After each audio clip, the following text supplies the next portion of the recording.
Quasiment toutes les semaines, on me demande ce que c'est le mastermind, comment ça fonctionne, pourquoi tout le monde en parle mais personne n'y arrive jamais à expliquer. Je vais vous dire, la vérité elle est très simple. Tant qu'on l'a pas vécu, on peut pas comprendre ce qui se joue à l'intérieur. Dans le mastermind entreprendre que j'anime chaque semaine, il y a évidemment des cerveaux collectifs, c'est d'ailleurs même l'essence même du mastermind, mais il y a également des coachings que j'anime moi-même et qui s'appellent des office hours. Dans ces coachings, on met en place des stratégies et on débloque des problèmes qui sont concrets dans le business. Des problèmes de marketing, des problèmes de structuration, des problèmes de management, des problèmes de relation à l'argent, des problèmes de mindset. Et habituellement, ces séances, elles restent privées. Mais aujourd'hui, j'ai décidé de vous ouvrir les portes et de vous montrer ce qui s'y passe vraiment. Vous allez découvrir Hugo. Hugo, c'est un développeur web. Il programme des logiciels, il programme des sites web. C'est son métier, c'est sa formation, c'est son expertise. Récemment, il a décidé de lancer un programme pour les entrepreneurs qui veulent développer leur propre application. Et comme beaucoup d'entrepreneurs, sa première question, c'est comment je vais trouver mon premier client. Dans cette session d'Office Hour, vous allez voir tout le travail que l'on a fait ensemble. Vous allez voir comment en 1 heure, on va débloquer toutes ses croyances liées à la réussite, liées à son positionnement, liées à son environnement de marché et comment on va mettre en place une stratégie qui va lui permettre d'aller trouver son marché. On va créer de la clarté et on va lui mettre en place une stratégie qui va être concrète. Cette vidéo va faire partie d'une série où je vais vous montrer les coulisses du mastermind. Comment chaque semaine, des entrepreneurs dépassent leur blocage. Comment ils se structurent et comment ils passent au niveau supérieur. Et dans cette vidéo, vous allez découvrir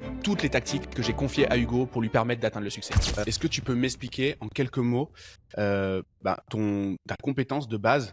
Qu'est-ce que tu sais faire de tes doigts que tu veux monétiser aujourd'hui? De mes doigts, c'est le cas de le dire, parce que je sais bien taper sur un clavier. À la base, moi, je fais du développement web, donc assez généraliste, que ce soit un peu tout, des sites, des apps, l'IA, des SaaS, des trucs.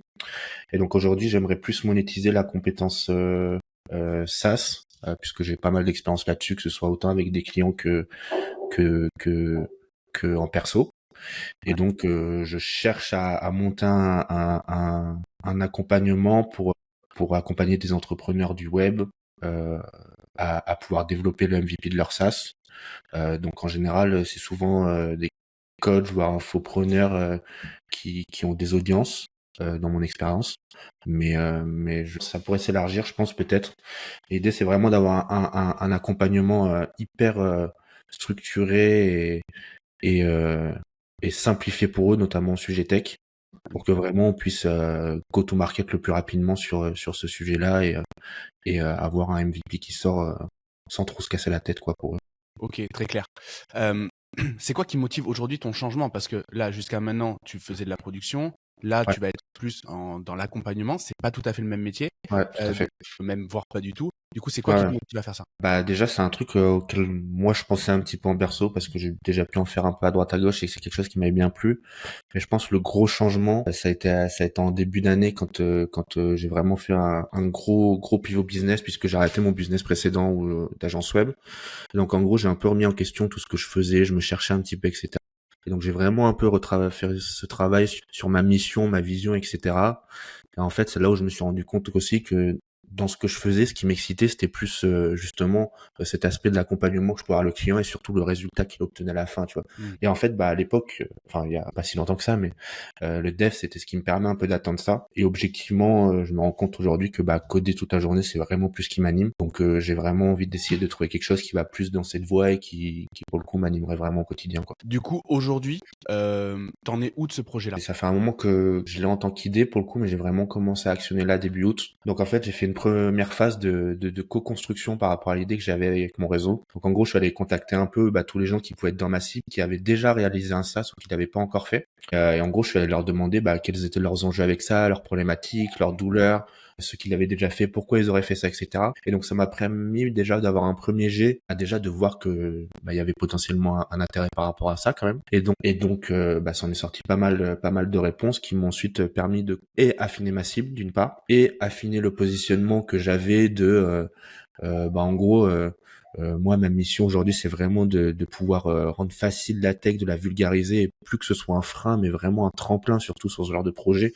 Et dans un troisième plan, un peu plus établir l'offre et ce que je voulais y faire. Et Ok. donc là, j'en suis au stade où j'essaie d'aller en chercher un peu plus les premiers clients par pour l'instant différents biais qu'on pourra peut challenger, mais ou de la création de contenu d'une part avec LinkedIn et du podcast, ou d'autre part, je commence à essayer de regarder des stratégies de prospection un petit peu plus directes pour voir ce que je peux faire. Très clair. Très clair, très clair. Et j'ai l'ultime question, c'est comment je peux t'aider aujourd'hui? Qu'est-ce que tu attends de ce coaching?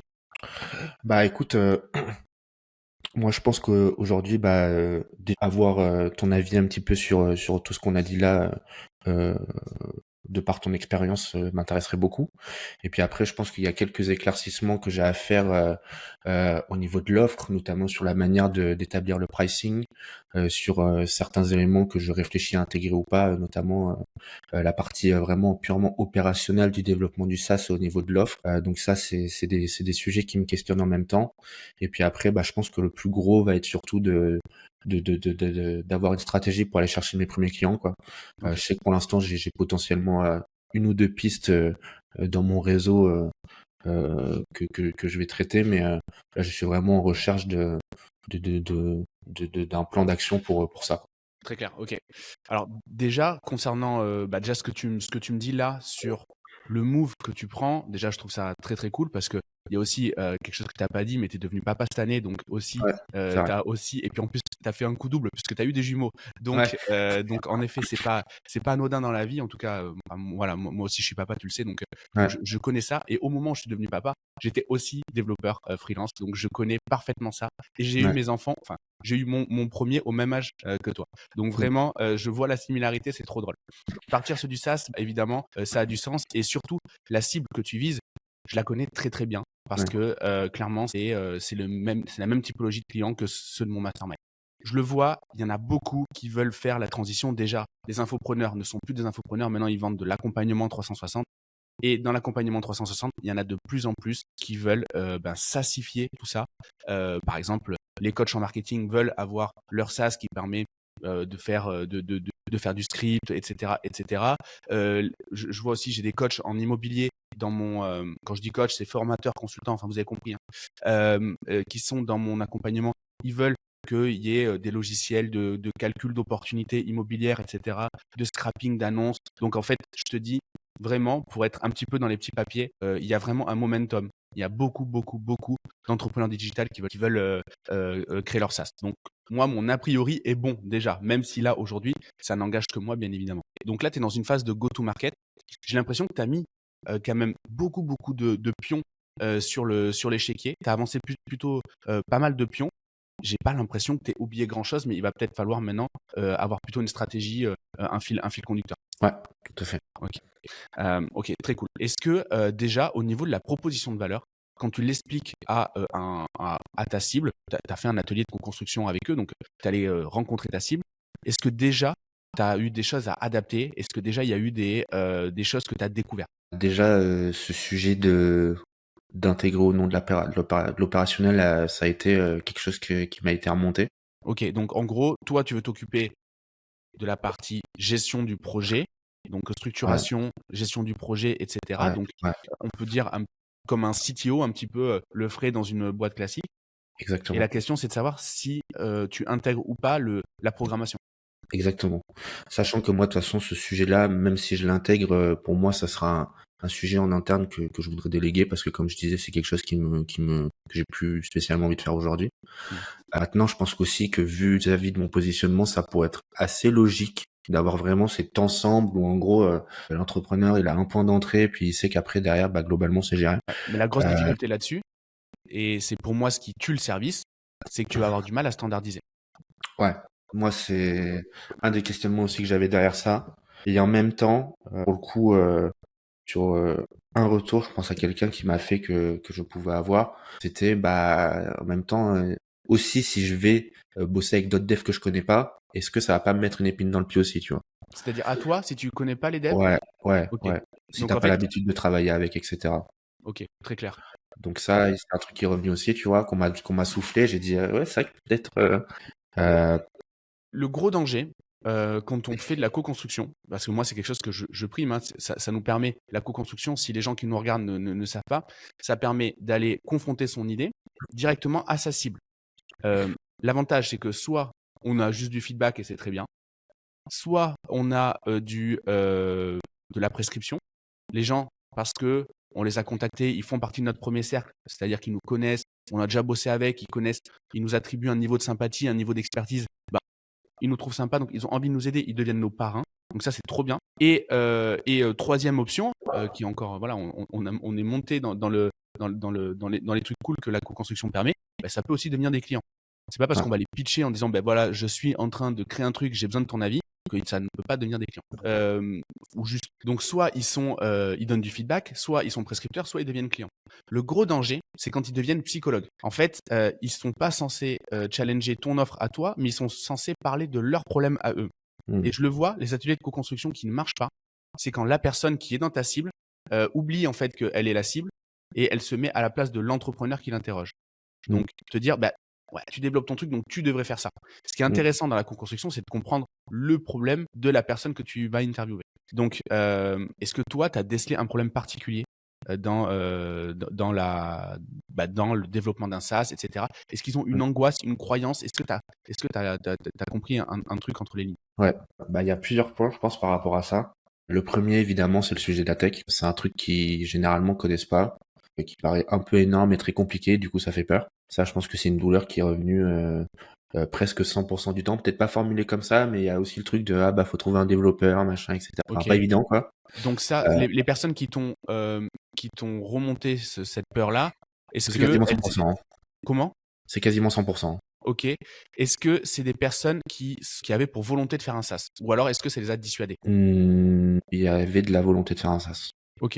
Donc elles étaient prêtes à endosser ce risque-là, que la tech c'était compliqué. Donc elles avaient imaginé Ouais. quoi comme solution pour les aider à résoudre ce problème-là? Bah, je t'avoue que là, j'ai pas forcément énorme de feedback là-dessus. Je pense que le truc qui est revenu, mais qui est lié pas que à la peur de la tech, qui est lié aussi à la peur du budget derrière ça, c'était, je vois, il y en a certains qui se posaient la question de l'association, par exemple, avec un dev. Ok. Euh, je reprends en même temps mes notes, c'est pour ça. Mais maintenant, après, c'était pas, je sais pas si on peut pas parler d'une douleur au travers de ça, mais c'est vraiment revenu comme un fait de dire ah bah effectivement il y a de la tech. Effectivement pour eux le truc c'était de dire bah il faut que je trouve un partenaire de confiance pour faire gérer ça. Ok. Mais ça allait pas beaucoup plus loin quoi. Et ce qui en même temps me surprend pas trop parce que c'est vraiment un sujet qui est flou pour ces personnes-là et que je pense que bah évidemment c'est pas leur métier. Enfin je prends un copywriter, son métier c'est pas faire du dev. Un mec qui fait de l'IMO mais c'est pareil. Mhm. Et donc clairement, bah, je pense que c'est normal, c'est flou pour eux. Et je pense que pour eux, ce qui fait le plus peur, c'est plus de donner toutes les clés pour la réalisation d'un projet à quelqu'un qu'ils connaissent pas forcément, tu vois. Ok. Parce que là, c'est presque ça, tu vois. C'est en gros, tu donnes le flambeau, c'est un mec qui le fait pour toi et il faut trouver le partenaire de confiance qui va faire ça, tu vois. Je pense que le sujet, il est un peu là. Ma pensée est pas hyper claire là-dessus, mais j'espère Non, que mais tu vois par un peu contre, l'idée. on a déjà beaucoup d'éléments sur la proposition de valeur et sur les Ouais. trucs. On va vraiment pouvoir. Ça nous fait des bons éléments parce que tu m'as cité beaucoup de peurs, beaucoup de croyances. Hein, ils ont peur de la Bah, il tech, y ils ont a peur. ça, la tech, le budget, des fois un peu la complexité dans le sens potentiellement de la R&D qui peut être un peu lourde ou un projet qui peut paraître très gros à faire, tu vois. C'est pour ça que moi j'essaie aussi de vraiment défendre ce truc du MVP, défendre ce truc de avec un go-to-market, un MVP efficace, on peut faire des trucs qui sont pas extravagants, que ce soit en termes de budget. Moi, je vous propose de résoudre le problème de la tech pour que vous ayez pas à y penser, tu vois. Enfin, c'est vraiment ce genre d'éléments que j'imagine, quoi. Ok, très clair. Ce que je vois là quand tu me dis ça, c'est que ils ont en fait clairement besoin d'un chef de projet. Ouais, Quelque je chose pense. que j'imagine comme ça à chaud, c'est que si tu arrives à évangéliser sur le fait que le MVP, c'est la bonne solution pour développer une app, pour la sortir rapidement. Que plus on est véloce, plus on a de chances de sortir son projet. Plus on est clair sur le cadrage du projet, plus on a de chances de sortir son projet. Et plus on a un brief qui est précis, plus on a de chances de sortir son projet. Ok, ça c'est les premiers points. Si tu arrives à évangéliser ça auprès de ta cible, tu les rends du coup solution aware de ta solution. Ce qui peut être intéressant, c'est une offre packagée sur 90 jours, par exemple, sur 3 mois, avec des frais que toi tu facturais au départ, donc c'est-à-dire que tu facturais du consulting, tu irais à la recherche de l'équipe technique qui convient. Je pense que ça, il ne faut pas que tu l'internalises et je vais t'expliquer après pourquoi. Parce que l'idée, c'est qu'au niveau de la LTV, vu que ton boulot à toi, c'est de faire du MVP, ça va être très compliqué après d'aller chercher de la LTV. Donc d'aller faire grossir la valeur par client. Quelque chose que tu peux faire à l'issue des 90 jours, c'est éventuellement, dans ce cas-là, de t'associer pour la phase go-to-market. À ce moment-là, tu n'es plus rémunéré pour ton travail, mais tu es rémunéré à la performance. Ça tombe bien parce que c'est une fois que le MVP est sorti qu'on peut attendre de la performance de la part d'un SaaS. C'est-à-dire que toi, tu as hedgé ton risque dès le départ, tu as couvert ton risque en prenant des honoraires, tu as monté une équipe, ça t'a permis aussi de voir si tu voulais travailler avec la personne, et ensuite après, tu peux travailler. Quand je dis t'associer, ça peut être tout simplement soit avec de l'association réellement une rentrée au capital, ou alors des fees au succès. C'est-à-dire que tu factures au succès de la boîte, comme on le ferait à la performance de manière classique si on vendait du marketing. Est-ce que ça, tu penses que ça te parle? C'est quelque chose auquel j'ai pensé. Après, ça a peut-être à moitié à voir, mais c'est un truc que j'ai pas évoqué quand même dans les craintes. C'était justement, qu'est-ce qui se passe après qu'on ait fait le MVP? Eh oui. Parce que souvent, ça, on sait que très bien que, certes, on a une première vision qui sort, mais l'idée, c'est qu'une fois que le go-to-market, que le lancement, il est fait avec 10 personnes, après, tu itères sur les retours que t'as, que tu améliores, tu améliores, tu améliores. Exactement. Et là se pose la question de comment tu fais la transition. Est-ce que c'est qu'il faut qu'ils aillent chercher quelqu'un d'autre? Est-ce que c'est que ça continue avec moi d'une autre manière? C'est un sujet qui est remonté, ça. De toute façon, l'itération, c'est la clé du succès d'un SaaS. Oui, ouais, bien Donc, sûr. en effet, c'est un truc clé. Mais ce qui angoisse les entrepreneurs du digital, c'est de démarrer un accompagnement et ensuite de dire, à l'issue de l'accompagnement, qu'est-ce qui se passe? Ça rien, en fait. Et après, il y a une autre solution, c'est de dire, on va vendre un continuity programme. On va vendre, en fait, on va continuer à faire du service, on va continuer à former, à accompagner, mais en échange d'un budget qui va être réduit. Donc, en fait, à ce moment-là, c'est l'entrepreneur qui, en l'occurrence toi, dans ce cas-là, qui va te trouver lésé. C'est pour ça en fait qu'il faut trouver un juste milieu. Il faut que, et tu me le disais en préambule, il faut en fait que tu sois pas là en train d'arbitrer. Là, ça fonctionne, je gagne de l'argent. Là, ça fonctionne moins, je suis en train d'en perdre. Mais au final, si je lise tout, je m'y retrouve. Ça, c'est le danger. Il faut pas avoir ça. Il faut être rentable sur 100% de tes projets. Et il faut que ton jus de cervelle, que ton consulting soit rémunéré. Ça, c'est obligatoire. Et pour ça, il faut pas. Donc, pour qu'il soit rémunéré, il faut qu'il soit conscientisé. Et pour qu'il soit conscientisé, il doit être séparé de la partie opérationnelle. Sinon, dans ce cas-là, tu montes une agence. Ouais, voilà. Et voilà, et c'est tout. C'est ce qui me semblait aussi. Après, sinon, pour répondre plus sur ta question de départ sur le sujet de l'association, on m'a déjà évoqué cette idée aussi. Maintenant, je t'avoue que moi, c'est un truc qui me fait un peu flipper, mais c'est plus par rapport à mon expérience. En gros, je sais pas si j'ai envie je sais pas si c'est prendre le risque, mais de me remettre là-dedans, à vraiment m'engager dans des boîtes, etc. tout de suite. Parce que je pense que pour moi, ma dernière expérience, elle est encore un peu fraîche, tu vois, là-dessus. Ouais. Et du coup, moi, c'était plus ça qui me bloquait, mais pour le coup, je pense que c'est purement une croyance personnelle, tu vois. Non, mais après, le fait que ton historique personnel, ça rentre forcément en compte. Dans tous les cas, ce que l'on fait, ce que l'on met en place, il faut que ça soit écologique, sinon ça sera pas tenu. Ouais, voilà, c'est pour ça. Il faut savoir aussi qu'un upsell, parce que moi je voyais ça comme un upsell, tu vas pas le vendre à chaque fois. Déjà, tu vas le vendre que si le MVP va réellement au bout, s'il y a un potentiel économique pour toi. Ouais, bien sûr. Et quand je te dis association, c'est de la facturation variable, hein, ni plus ni Ouais, moins. bien sûr, bien sûr. Voilà, c'est comme ça que je le voyais. Pour moi, l'association pour un développeur est valable que si le risque est couvert. C'est-à-dire que la phase la plus risquée pour le développeur, c'est le départ, parce que le projet, potentiellement, il va jamais voir le jour. Ça m'est moi-même arrivé de m'associer dans des projets qui vont jamais rencontrer leur marché. Donc, cette partie-là, c'est pas à toi de prendre le risque. C'est à l'entrepreneur. C'est l'entrepreneur doit te payer tes frais, il doit te payer tes factures. Par contre, après, sur la partie variable, tu peux avoir j'ai envie de dire, un trade gratuit. C'est-à-dire qu'en fait, tu as déjà été payé. Et si ça marche, tant mieux. Si ça marche pas, dans tous les cas, c'était pas très énergivore. Donc c'est en tout cas, voilà. Ça, c'était une des solutions. Cette solution-là, je la propose maintenant parce que c'est très compliqué de mettre en place une solution en front et de dire, OK, combien je la price, de quelle manière je vais la distribuer, si on n'a pas réfléchi à toute la LTV. Ouais. Il faut qu'on intègre en fait toute la LTV, donc la lifetime value du client, dès le départ. Sinon, on va se retrouver avec quelque chose où on va surdistribuer, c'est-à-dire que notre coût de distribution, notre coût de networking, notre coût de création de contenu, etc., va être beaucoup trop haut par rapport au chiffre d'affaires qu'on génère. Ou alors, il va être sous-évalué si on a plus d'upsell, etc. Donc, pour être juste, il faut déjà avoir une idée à peu près de toute l'expérience client. Okay. C'est vrai que moi, c'est pas un truc où j'étais allé aussi loin, parce qu'en gros, je me suis dit, là, il faut que je focus sur les sujets que j'ai maintenant, et puis je verrai plus tard quand ça arrivera, quoi. L'idée, bien évidemment, c'est d'avoir une vision de ce que l'on va réaliser, mais tout ça, ça va être challengé avec la réalité. On a toujours un point de vue idéaliste. Si on n'en a pas, on ne sait pas où on va. Mais évidemment, vu qu'on est, on interagit avec des humains, on interagit sur un marché, on interagit avec des éléments qu'on ne maîtrise pas, évidemment, il y a un facteur X qui est très important. Donc, on va toujours challenger cette vision de départ, mais il faut avoir une vision, sinon il ne passe rien. Donc du coup, dans ton idée, en fait, le MVP est 100% facturé, que ce soit mon consulting ou la partie de dev. Exactement. On enchaîne après sur le MVP, enfin un MVP qui se lance. Et là, c'est là où potentiellement pourrait y avoir une facturation variable en échange du consulting que je faisais déjà, c'est ça? Ouais, exactement. Avec Ok.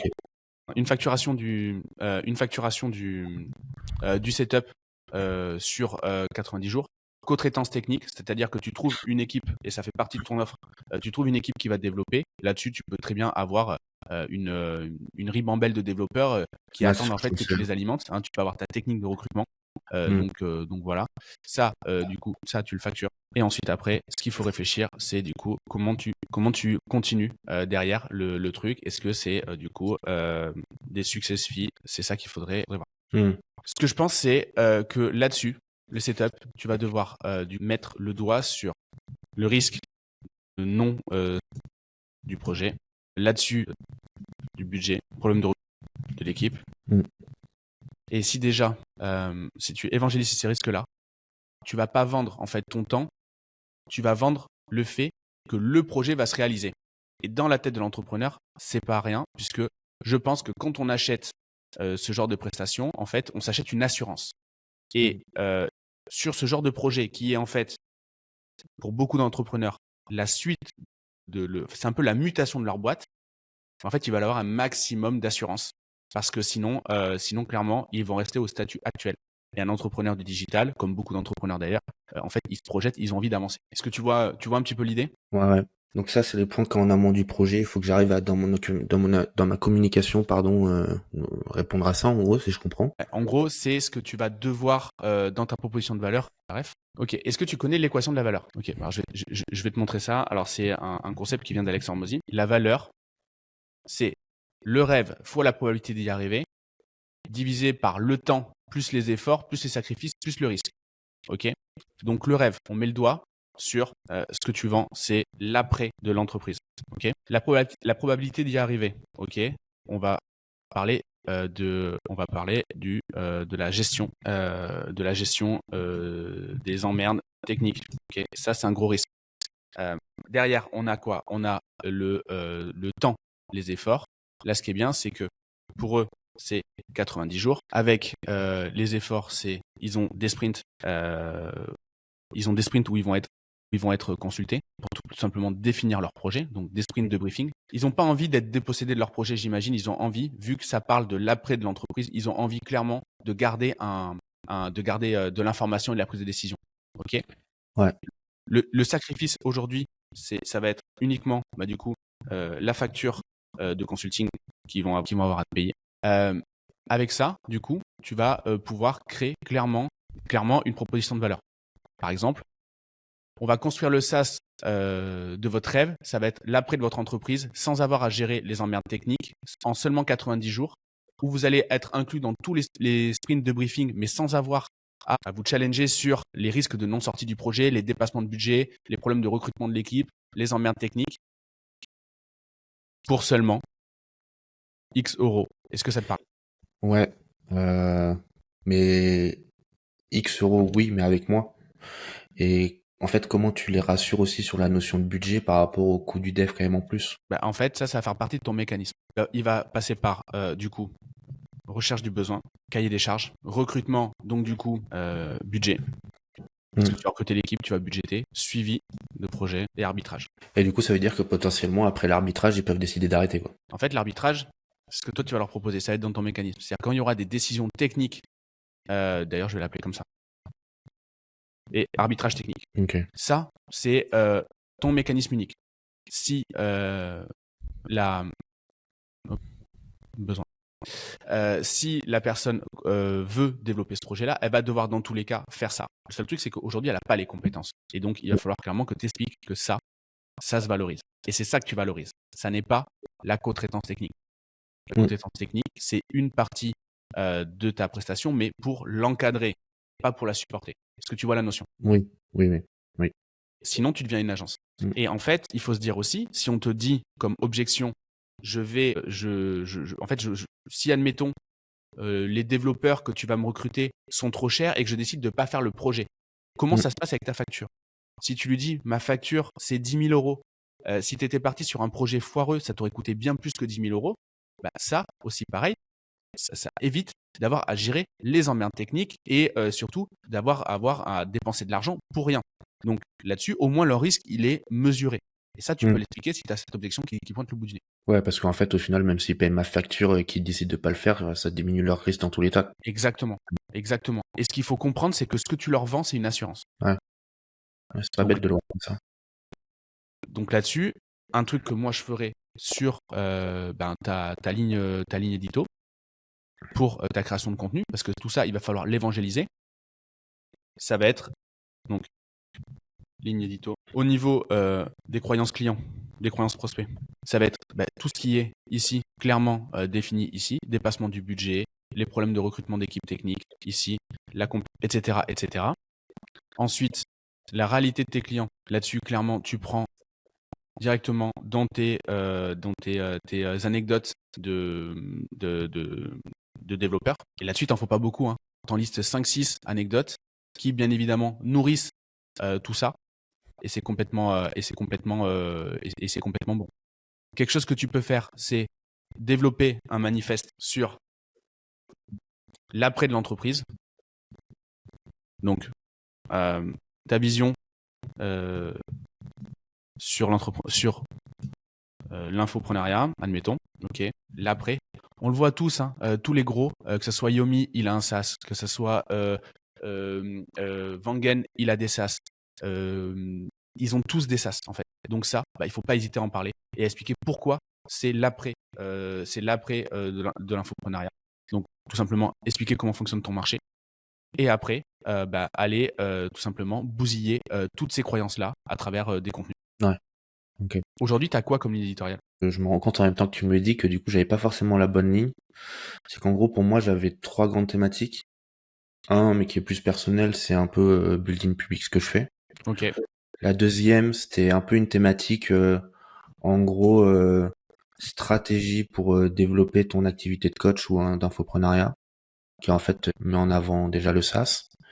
Et la troisième, c'était vraiment le SaaS et son développement, mais vraiment d'un point de vue business, pour le coup, comment te développer ça, mais en mode des histoires de SaaS, comment ils sont développés, des stratégies marketing, des erreurs qui ont pu être faites dans la création de SaaS, enfin tu vois, vraiment Ok. ce truc-là quoi. Très bien. Ok. En fait, ce qui est bien, c'est que bon là, tu as rajouté des éléments de personal branding avec le building public et les résultats que tu as obtenus. Ça, c'est très bien. Ce qu'il va falloir voir aussi, donc ça, ça va être ton funnel de contenu. Il va falloir des trucs top of funnel. Est-ce que tu connais cette notion? Ouais. C'est des contenus qui permettent en fait de te faire découvrir. Là-dessus, en effet, tu peux avoir une stratégie comme Finari, le fait Louis Esquier, ce genre de créateurs sur YouTube. En fait, ils vont faire des histoires de trucs connus. Par exemple, tu pourrais très bien faire l'histoire de Hercole. Tu peux parler de Jonathan et de la manière dont en fait son SaaS a été un MVP pendant beaucoup de temps. Et que en fait au départ c'était catastrophique et que les gens ont continué à lui faire confiance. Voilà une idée de thème. Ok, donc histoire de trucs connus. Donc que ça soit un SaaS, que ça soit un entrepreneur, etc. Ok. Là-dessus, l'idée c'est que à chaque fois ça nourrit, ça va feed ta thèse et ton mécanisme. Par exemple, si je vais parler de Hercole, je vais parler du MVP. Si je vais parler de Dropbox, je vais parler du principe du Lean Startup. Tu vois. Et si c'est dans ta thèse et c'est dans ton mécanisme, parce que c'est des choses que tu fais, tu vas évangéliser par rapport à ça. Ok. Ça, c'est ton top of funnel. Un truc que tu vas faire après, c'est une fois qu'on te connaît, il faut qu'on te fasse confiance. Donc, du coup, il va faire du contenu middle of funnel. Là-dessus, ce que tu vas faire, c'est publier tes histoires perso, tes résultats obtenus. Ok. Et ce que tu vas publier aussi, c'est tout ce qui va être analyse de SaaS, comme on fait là aujourd'hui. Et aussi, quelque chose qui va pouvoir être intéressant, c'est ton building public. Okay. Ça te permet d'amener de la confiance. Ça, de la découvrabilité. Donc, c'est pour être vu ici, avoir de la confiance. Et puis maintenant, il va falloir clairement convertir. Donc, ça va être du bottom of funnel, avoir du CA. C'est ça que tu vas devoir faire. Et là-dessus, ce qui est envisageable, c'est d'aller parler évidemment de mettre du témoignage, de faire du coup du tuto. Tuto qui vont avoir pour but de faire de l'éveil sur les problèmes des entrepreneurs qui développent des SaaS. Et donc là, tu deviens évident. Si tu as cette ligne édito-là, tu as vu, en fait, on n'a rien inventé, on est juste allé piocher dans ce qu'on avait défini comme étant en fait notre équation de la valeur et les éléments de la ligne édito et ce qu'on pourrait appeler ici de l'inspiration. Tu vois un peu l'idée? Ouais. Et du coup, ce funnel de contenu en termes de comment De dire? format peut-être? Ouais, de format, de réseau, de fréquence. Ouais. Enfin, par exemple, entre les trois, tofu, mofu, bofu. En fait, ça va être sensiblement, je pense dans ton cas, du YouTube, parce qu'il va falloir en fait que tu aies comment dire, que t'aies de la place. Un réel, ça va être trop court pour expliquer ce que tu veux faire. Par contre, évidemment, ça va être YouTube, vois-le comme un hébergeur de vidéos dans ton cas. Ce qui va être ultra important, c'est d'aller créer de la relation et ça, YouTube ne le permet pas. Il y a 3 critères pour choisir une plateforme. Il faut déjà qu'elle t'amène de la découvrabilité. Ça, YouTube va le faire. Il faut qu'elle t'emmène de l'autorité. YouTube va le faire. Et il faut que tu puisses avoir de la relation. Et ça, YouTube ne va pas te permettre de le faire. Donc, il va falloir que tu sois très bon dans tes appels à l'action. C'est ce que moi, je fais dans tous mes podcasts. Je dis, les amis, si vous aimez ce que je fais, allez m'envoyer un DM sur Insta. Et en fait, je ramène les gens dans la messagerie Insta. Alors, évidemment, je perds beaucoup de monde, mais ceux qui le font, clairement, j'ai une relation qui est valable avec eux. Donc, toi, il va falloir que tu utilises YouTube comme un hébergeur de vidéos et que tu ailles après, mettre ça sur LinkedIn, mettre ça sur Insta pour voilà, en fait, que tu fasses du cross-platform. Tu vas pas avoir le choix. Moi, je fais les deux. Ouais. Enfin, je veux dire, je poste des trucs sur LinkedIn et Insta qui renvoient vers YouTube pour des trucs un peu plus, pour avoir de la crédibilité et de l'expertise, quoi. En fait, si tu veux rendre ton contenu visuel, tu vas pas avoir le choix que de le passer par de la vidéo et donc du coup de le faire un peu comme on le fait là, avec des analyses in public et du coup et du coup ce soit visuel. Mais ce que tu racontes en vidéo, tu peux évidemment l'écrire de manière textuelle. C'est juste compliqué de faire le contraire. Hein. D'avoir un texte et d'en faire après une vidéo, c'est toujours un peu plus délicat. Tu avais comme projet, tu me le disais en off, de lancer un podcast. Le podcast, ça peut être un super format justement pour nourrir l'un de ces formats de contenu. Bah, ça va surtout être au niveau mofu, je pense, du coup. Ouais, bah du coup, Des histoires ou des analyses, quoi. ouais, exactement. Bah, ton billing public, déjà, ça peut être un auto-podcast, comme moi je faisais à l'époque du draft, par exemple, et ça, c'est très très bien. Ensuite, tu peux faire les analyses de SaaS. Ben, tu peux les faire avec des partenaires. Par exemple, tu peux très bien le faire avec un partenaire qui est spécialisé dans le design, l'autre dans le copywriting, etc. Ça peut être intéressant. Si tu analyses de l'actualité, par exemple, il y a tel SaaS qui vient de lever de l'argent, bah, tu peux très bien faire venir quelqu'un qui parle de ça, qui parle de la levée de fonds et pourquoi c'est une solution quand on développe un SaaS. Tu vois, des trucs, il y en a plein. Les histoires d'entrepreneurs, tu peux évidemment le faire sous forme de podcast. Tu vois, moi, j'ai développé un SaaS. Je serais très content de raconter mon histoire. On en parlait en off, mais voilà, tu vois, ça s'y prêtait parfaitement et d'expliquer toutes les galères qu'il y a derrière. Comment dire? Moi, la vidéo, je suis d'accord avec toi, je trouve ça hyper pertinent, surtout sur les sujets qu'on évoque là. C'est bien d'avoir de la place, comme tu dis, quand même, pour pouvoir un petit peu vraiment évoquer tout ce que tu veux. Maintenant, moi, j'avais un frein par rapport à la vidéo, c'était que c'est quand même, j'ai l'impression, plus complexe et long à faire. Du coup, je sais pas, si tu imagines quelque chose par rapport à ça derrière ou. Là-dessus, clairement, pour faire un podcast vidéo, si par exemple on prend le premier, histoire d'entrepreneur, histoire de trucs connus, ok, si au départ tu décides de le faire sous forme d'interview, le plus long ça va pas être la vidéo, ça va être de gérer les invitations. Ouais. Oui, sur le podcast, c'était pas tant ça qui me. Tes histoires perso,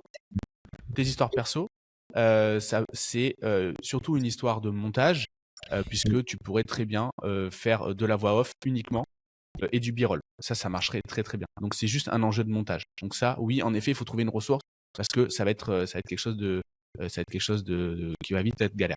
Il y a aussi des IA qui te permettent en fait d'avoir des b-rolls. Ce qui compte toi, c'est qu'il y ait ta voix. Donc après des b-rolls, si tu regardes ce que fait Money Radar, c'est une voix off. c'est que du b-roll qui est plus ou moins, aligné, je veux dire, en termes de contenu avec la séquence. Quand par exemple ça parle de l'Union européenne, ben oui, en effet, on voit un drapeau de l'Union européenne, mais ça, c'est pas très compliqué à faire. C'est-à-dire, c'est pas trop une galère. Ensuite, publier tes résultats. Bah, tu pourrais faire en effet une sorte d'auto-interview où tu expliques tes résultats avec des screenshots et des passages à l'écran en face cam. Donc ça, c'est pas très très compliqué. Les analyses de SaaS, ça peut se faire sous forme d'interview ou ça peut se faire comme maintenant avec un screen share. Tu vois, ça peut être fait comme ça. Building public, bon, ben ça, oui, c'est un auto-podcast. Le témoignage, pour moi, c'est un truc que tu dois faire en interview. Et en fait, tu vois, ton podcast, au final, il aurait 3 formats. Un format avec des entrepreneurs qui parlent de leur succès, du building public que tu fais tout seul et des témoignages des gens qui parlent de leur parcours. Et au final, c'est un seul format, mais qui nourrit 3 points de ta ligne édito. Et ensuite, après, un tuto pour faire de l'éveil sur les problèmes, ça, là-dessus, ouais, c'est un petit peu plus complexe. Mais au final, moi, je vois pas une grosse complexité.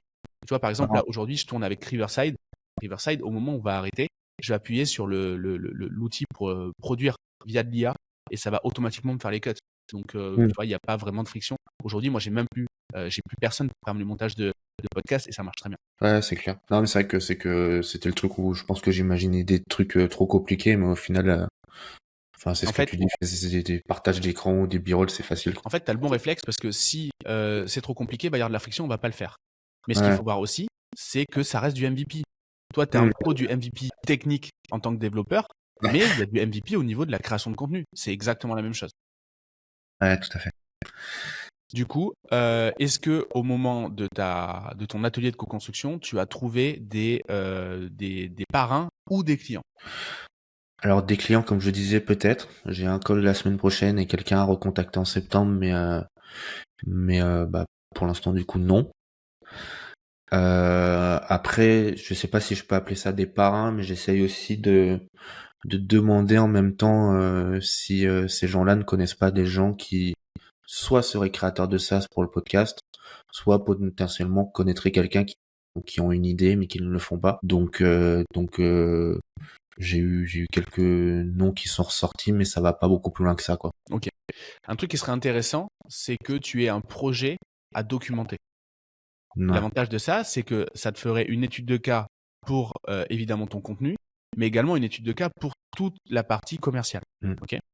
Et que à chaque fois, tu te reposes sur le fait que il y avait un risque de pas sortir le projet, il y avait un risque de dépasser le budget, il y avait un risque au niveau de l'équipe sur le jargon technique et un problème de recrutement. Ok. Il faut que derrière tu expliques que tu as rencontré des emmerdes techniques et que tes utilisations ont monté, que ça a pris 90 jours et que après il y a un go-to-market. Ouais, carrément, c'est clair. Et ouais, c'est clair. On me l'avait déjà aussi soufflé cette idée.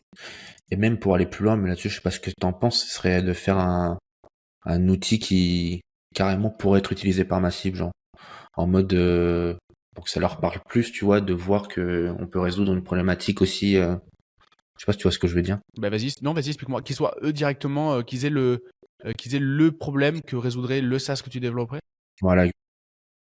Ok, tu penses à quoi par exemple? Bah, je sais pas, mais par exemple, je me dis, je dis n'importe quoi, hein, c'est peut-être, mais par exemple, t'as des entrepreneurs qui galèrent à trouver des nouvelles idées de contenu ou à recycler des contenus pour en faire autre chose, tu vois. Bah, tu fais un SaaS en cette direction-là, tu vois. Et ce côté-là d'avoir un un SaaS que ma cible pourrait être utilisé, qui répondrait vraiment à un besoin pour elle. Peut-être que ça pourrait être aussi plus parlant, je sais pas. Ok, très clair. Bah oui, tu peux, bien évidemment. Un créateur que je te conseille de regarder, c'est Benjamin Bedon, Benjamin Code, en plus qui est bordelais, et qui a développé un SaaS pour Ouais. sa propre utilisation et qui a documenté ça. En fait, il a fait un SaaS qui lui permettait d'AB tester des miniatures YouTube. Lui, il est YouTuber, donc il a montré le truc et surtout, Ah oui. ça a permis en fait aux gens qui n'étaient pas du tout youtubeurs de voir en fait comment ils réfléchissaient, comment il avait buildé une public le truc. Ce qui est intéressant de faire quand on est dans la phase dans laquelle tu es, c'est pas de réinventer la roue, c'est d'aller voir ce qui se fait auprès des leaders d'opinion de ton marché et de plagier les formats. Tu le vois en ce moment, ils font tous dès qu'il veut être mon associé, ils font tous ce genre de trucs là. c'est profites-en en fait. C'est une tendance en fait de plagier des formats. Fais-le. Tu t'en Mm. inspires. Tu notes vraiment en fait le storyboard de sa vidéo et tu fais sensiblement la même chose. Ouais, très bonne idée. Et du coup, après maintenant, une fois que cette phase-là de création de contenu, comment derrière tu gérerais un petit peu plus tout cet aspect relationnel pour déjà un peu trouver des clients? Ouais. Alors déjà, cette partie création de contenu, moi, je la vois pas comme un levier d'acquisition, mais comme un levier d'activation. Pour moi, en fait, c'est de la e-réputation que tu es en train de faire. On va pas le voir comme quelque chose qui fait de l'acquisition. On n'en est pas encore là. Au départ, clairement, il va falloir que tu actives ton réseau. Les gens qui te connaissent, les gens avec qui tu as déjà travaillé. Soit pour, en effet, leur repitcher ton offre, soit pour aller leur demander d'être des prescripteurs. Pour ça, il va falloir que, évidemment, tu sortes du syndrome de l'œuf et de la poule, c'est-à-dire que tu es des précédents. Parce qu'il faut des témoignages pour avoir des clients, mais il faut des clients pour avoir des témoignages. Donc, du coup, la création de contenu, ça te permet de faker ça et de te créer une réputation et donc, du coup, de faire percevoir ton expertise de manière limpide sans qu'on ait forcément à te faire confiance. Non, on a juste à lire ton contenu et la confiance vient automatiquement. C'est comme ça, moi, que je vois la création de contenu quand on est dans la phase dans laquelle tu es. Okay, il faut démontrer, tout simplement. Une fois que ça, c'est en place, tu as un peu ton CV en ligne, hein, ton positionnement est clair, ta création de contenu, elle est faite, tu vas activer ton premier cercle. Okay, ton premier cercle va activer son premier cercle, ce qui fait que ça va être ton second cercle. Très bien. Rien que ça, logiquement, tu vas te retrouver avec 5-6 opportunités que tu vas pouvoir traiter. Sur ces 5 ou 6 opportunités, tu vas vendre 2 à 3 fois ta prestation. Commence déjà par faire ça, ce qu'on appelle la technique du pressage de citron. Vraiment, va presser tout ton citron et ça va te faire de nouveaux témoignages qui vont et surtout un nouveau cercle que tu vas pouvoir atteindre. Tu seras en 3e cercle, donc tu seras en 3e couronne et tu vas pouvoir continuer à faire ça. Vraiment, la prestation de service, il faut que tu le vois comme en fait un jeu de cooptation. C'est vraiment ça qui fait le succès d'une boîte de service. Et d'ailleurs, tu vas voir, il y a une accélération qui est juste dingue. Parce que si chaque contact t'amène 2 contacts, si chaque client t'amène 2 contacts, en fait, tu vois bien que en fait, c'est exponentiel l'histoire.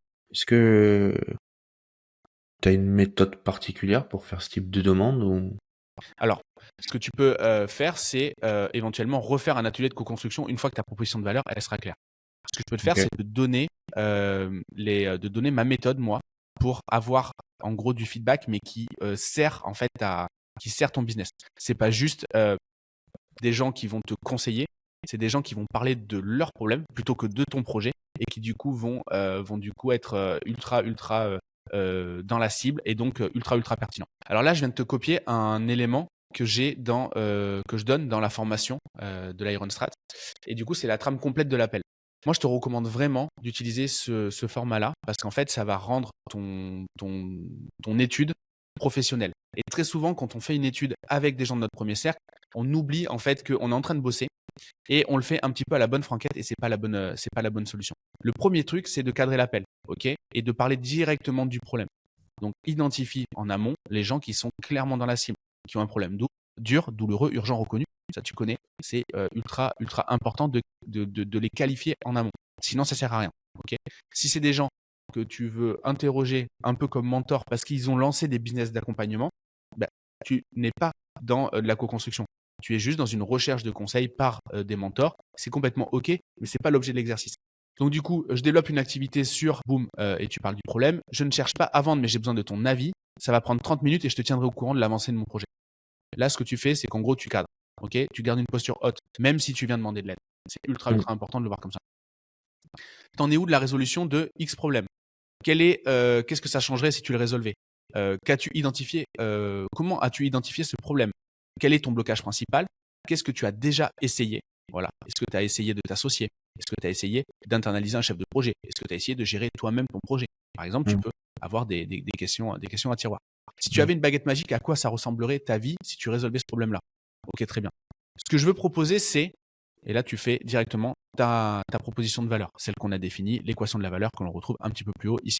Okay. Du coup, tu poses la question, c'est est-ce que ça pourrait t'aider? Si la personne te dit oui, tu lui dis ok, moi ce que j'imaginais, c'est vendre mes services pour tel et tel truc de mon mécanisme à tel prix. Si la personne te dit c'est trop cher, en gros, tu vas questionner. Et ce que tu vas chercher, c'est à comprendre la peur qu'il y a derrière. On est quasiment dans de la vente, donc ce que tu vas faire, c'est qu'une objection, c'est jamais réellement une objection, c'est souvent une peur. Donc du coup, tu vas essayer de la clarifier, de la dissiper. Ok? Si Mm. la personne te dit ben ouais, c'est OK, bah clairement, dis-toi que là, le prix que tu lui as donné, c'est que c'est un prix qui est pas assez cher. Ouais. OK. Si la personne, elle te dit non, bah en fait, non, ton service, j'en ai pas besoin. Ce qui est intéressant, c'est bah, de lui demander, OK, bah, ça serait quoi pour toi une alternative qui t'intéresserait? Non, j'ai pas besoin d'un CTO pour gérer mon projet. J'ai plus besoin, en effet, d'un associé, d'un truc, d'un machin. Et en fait, tu vois que indirectement, et c'est ce que l'on fait dans la co-construction, dans ce questionnaire-là, on va toujours poser indirectement deux fois la question. OK? Ça, c'est le premier point. Ensuite, l'idée, après, c'est d'aller chercher de la prescription. OK. Est-ce que tu as d'autres personnes dans ton entourage qui pourraient être concernées par ce problème-là? Oui, non. Bah, si oui, est-ce que tu peux mettre en relation? Et est-ce que tu souhaiterais être un petit peu le parrain de mon projet et suivre mon évolution? À ce moment-là, quand tu fais ça, On tout fait ça. tu viens de valider le fait que ça allait être des prescripteurs. Et que du coup, tu leur demandes d'être parrain, mais ils vont être apporteurs d'affaires, vraiment. Et ce que tu fais, c'est que tu leur crées du statut. Mm. OK. À ce moment-là, si tu te sens OK de le faire, et moi je trouve que ça serait une bonne idée de le faire, tu leur proposes d'être bêta-testeur. C'est, bah, écoute, moi je peux bosser pour toi sur une partie de mon programme, pas sur tout. C'est pas gratuit, c'est en échange de témoignages et en échange du fait que je puisse documenter notre collaboration. OK? Il faut bien le matérialiser. Imagine que tu vas travailler gratuitement sans avoir, elle, à faire le témoignage vidéo, le feedback, etc. Bah, en fait, ça marche pas. C'est pas Mm. ce que l'on veut. Donc ça, tu peux le faire. Dans tous les cas, il te faut une étude de cas pour sortir de ce syndrome de l'œuf et de la poule. Tu vois l'idée? Et Très évidemment, à la clair. fin, tu as les trucs classiques. Donc, tu remercies, tu te tiens au courant. Et vraiment, tu vas pas juste aller voir la personne quand tu as besoin d'elle. Tu vas vraiment la tenir au courant de toutes les évolutions de ton projet. Ok. Est-ce que c'est un petit peu de la manière dont tu avais fonctionné ou... Bah, je pense que sur la qualification, peut-être pas toutes les questions ce sens-là, mais j'en ai fait une bonne partie. Le pitch, oui. Prescription, je l'ai fait, mais par contre pas du tout pour le côté parrain. C'est-à-dire que j'ai pas pensé à proposer ça à qui que ce soit. Et la proposition de bêta test, c'était un peu tôt, moi je pense, quand j'ai fait ma co-construction, puisque là on cherchait vraiment problématique. Donc moi peut-être 60% qui a été fait quoi dans ce Ok. que tu dis, mais C'est intéressant de voir que ce que tu as fait, en fait, c'est tout à fait normal. Tu as une première version, Hmm. tu récupères des informations, tu re-challenges tout ça, tu observes et tu itères. Et tu Ouais. refais ta co-construction. C'est ce qu'on appelle du lean. Okay, tu as une première idée, tu la testes, tu l'observes, tu arbitres. Ouais. Moi, je voudrais te poser une question par rapport à ça et plus sur la gestion du réseau. C'est plus aussi partager quelque chose parce que je pense que ça pourrait être utile. Moi, je sais que j'avais une grosse peur à aller contacter le réseau, que ce soit par peur de déranger, peut-être une certaine peur du rejet, etc., tu vois. Et au final, bah, j'ai fini par passer le cap. Et il se trouve que bah, j'ai été très surpris puisque ça a été très positif pour moi. Il y a eu plein de retours hyper cool, même de toi qui m'a proposé à faire ça, etc. Donc déjà, je pense que ce serait le premier point de dire que bah, des fois on se monte un peu la tête, mais pour le C'est coup clair. là, c'était bien de passer le cap parce que c'était vraiment une de superbes opportunités. Maintenant là, je peux pas m'empêcher de me dire, mais si j'y retourne, tu vois, et que je retourne encore demander des trucs d'une Mais autre manière, etc., est-ce que ça va pas être un peu, tu vois? ok, change de posture. Tu vas pas pour demander des choses, tu vas pour leur apporter des choses. Tu vas pour leur demander d'être parrain, donc d'avoir du statut. Tu vas Mm. pour leur demander des conseils, donc avoir du statut. Tu vas pour bosser quasiment gratuitement pour eux. Ou alors tu vas pour les inviter sur un podcast pour qu'ils racontent leur vie. Ouais. Ok? Évidemment, dans la vie, tout est transactionnel. Ok? Mm. Tu as des enfants en bas âge, tu vois bien que c'est transactionnel. Tu es l'esclave de tes enfants, on est d'accord, Ouais, on en parlait juste en amont. Donc, même avec les gens qu'on aime le plus sur Terre, tout est transactionnel. Donc, tu n'y vas pas pour leur demander quelque chose, tu y vas pour leur offrir. ouais. Offrir dans le sens leur proposer quelque chose. Mm. Donc, si tu changes de mindset, tu n'auras plus aucun problème pour aller contacter n'importe qui dans la rue. Donc, en gros, si je résume l'ensemble, je refinalise ma promesse et l'offre. Exactement, Je mets en place la strate de création de contenu qu'on a évoqué. exactement. Potentiellement, je recontacte tout mon réseau pour faire la trame que tu m'as dite, quoi. Et surtout, la cible que tu vas contacter pour refaire ta co-construction, il faut qu'elle fit en fait avec les éléments qu'on a listés dans l'équation de la valeur. Il faut que ce soit des Ouais. entrepreneurs qui veulent construire l'après de leur entreprise, qui sont conscientes que développer un SaaS, c'est des emmerdes techniques, qu'il y a un risque de non-sortie du projet. C'est encore mieux si elles ont déjà vécues, hein, si elles sont si elles sont déjà refroidies par le truc, qui sont aware que il peut y avoir un dépassement de budget et que recruter une équipe technique, ben c'est quelque chose de pas forcément évident. Une fois que tu as ça, oui, tu vas refaire ton atelier de co-construction et tu gardes le même discours sur 3, 4, tu gardes la même proposition de valeur, tu gardes les mêmes éléments, la même solution, le même problème que tu adresses, etc. Tu le fais sur 3, 4 entrepreneurs pour essayer d'avoir à peu près une vérité moyenne. Et après, ensuite, après, tu te mets au boulot. Il te faut un précédent, c'est-à-dire il te faut un projet A qui va te servir en fait d'exemple pour ta création de contenu, qui va te servir également de preuve pour ta vente. Au final, il faut que je passe par là un petit peu du projet bêta test que j'offrirai en échange de la documentation pour Exactement. après arriver à. Et en fait, ce que tu vas devoir faire, parce que tout ça, c'est quoi? C'est aller clarifier la proposition de valeur, aller mettre du contenu en ligne, aller contacter des gens et aller bosser. Tout simplement, ce que tu vas faire, c'est que tu vas mettre les choses dans la matière. C'est-à-dire que ça y est, c'est plus une idée, c'est une entreprise. Et automatiquement, ça va générer des opportunités. Parce que tout ce que tu as fait, c'est que des choses avec du bon sens une fois que tu as mis ça en place. C'est un positionnement qui est clair, on comprend ce que tu fais, pour qui tu le fais et à quoi ça sert. Ok. On comprend ce que tu évites pour la cible, les emmerdes que tu évites de vivre. C'est complètement fit avec le besoin puisque tu as co-construit avec ta cible. Et en plus de ça, il y a une preuve du résultat final. Et tout ça, on peut le comprendre dans ton contenu. Si ça crée pas des opportunités, ben je sais pas ce qu'il faut. Il faut une baguette magique. Mais là, on a un go-to-market qui est ultra propre. Ouais, c'est sûr. Très clair. Trop bien.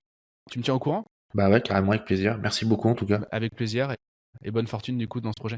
Si vous avez aimé l'énergie que je déploie dans ces coachings et si vous voulez utiliser la puissance de l'intelligence collective, alors écoutez bien. Si vous êtes formateur, si vous êtes coach, si vous êtes prestataire de services et que vous avez une offre qui fonctionne déjà sur votre marché, vous voulez exploser vos croyances limitantes, vous voulez mettre en place des stratégies qui fonctionnent, vous voulez rejoindre le groupe le plus avancé des entrepreneurs du digital francophone, alors cliquez dans le lien juste en dessous de cette vidéo, remplissez le formulaire de candidature.